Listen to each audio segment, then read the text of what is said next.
Welcome, welcome. If it isn't Kril, wielder of the fork, what brings you here today?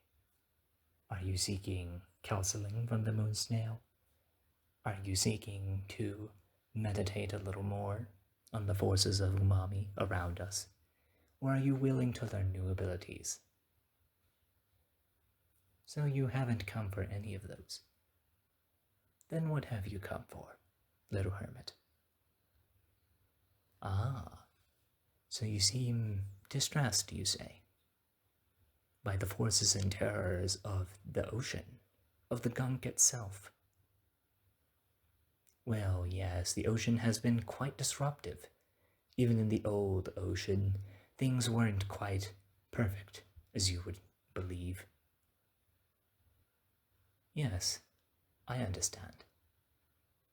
You seem to believe that the ocean can be entirely cruel, and perhaps that there is no good within the ocean. However, I find that you are quite in the wrong with that assumption. Look within yourself. Look at who you have met along your journey, and see to it that you appreciate those that want to stand by you. You just want your shell, you say, and you would be happy. But will that really? Certainly, Nema doesn't think so. She seems to disagree with your stance even. Yes, she has even come for counsel from me as well. Yes, it has been a couple of days since the Moon Snail has gone, and well, some come to me in consultation, some come for other reasons. Even that one you call Firth, he also has some affinity for umami, but seems a little bit at war with himself, or just seems to just desire treasure purely for his own reasons. I can never really understand his mind. However, you seem a little more quite readable. I feel that you need to stick by the people that want to stick by you. Nem and her children. The historian. The people of New Carcinia have well welcomed you. And so do I, of course. For who would I be if I didn't? As an assistant of the Moon Snail.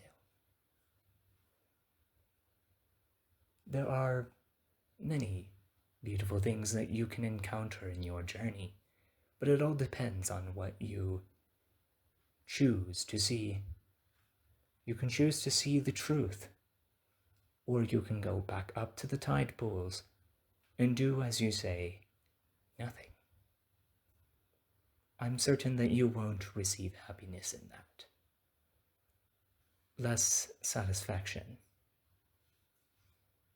I don't think that you are prepared to receive your shell just yet.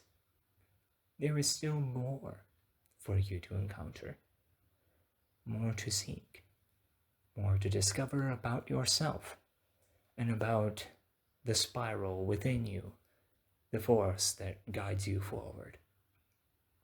I'm sure you have felt it, that the shell isn't all that you want. You seem quite the adventurous spirit, wielding that fork, doing all sorts of techniques. I've seen you train in Topita's chambers. I've seen what you can do, and what you do is quite impressive. Not many other crabs can do what you are able to do, all of those sorts of maneuvers, and even taking adaptations from those that you have defeated is quite impressive. However, as Topita says, violence isn't the only thing needed to progress forward in your path. It is why that he rejects those that will only use violence once they learn the adaptations. But given your affinity to spare the lives of those that you have defeated, is quite strong within you. He has chosen to teach you, and that is quite the achievement. Well, that lobster isn't really doing himself a favor. He seems to have quite the affinity for violence, where you have an affinity for kindness, although I do sense that your anger and your selfishness, when trying to get your shell, can get in the way of your learning. So you say, why does it matter? Well, it does quite a bit.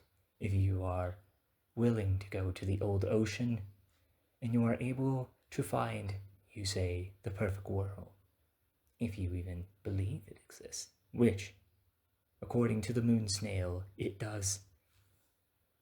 It envelops our entire ocean, the whole universe. It is everywhere. The spiral will come to its center at some point, and then things will become born anew. But it is up to you how you want to move forward with that. Will you bring forth within you new life instead of the nothingness you speak of? Will you move forward and cherish those that cherish you? I'm sure you might be able to think on it, as long as you go on your journey into the old ocean. So you will head now. Well then, I'll let you be. Farewell.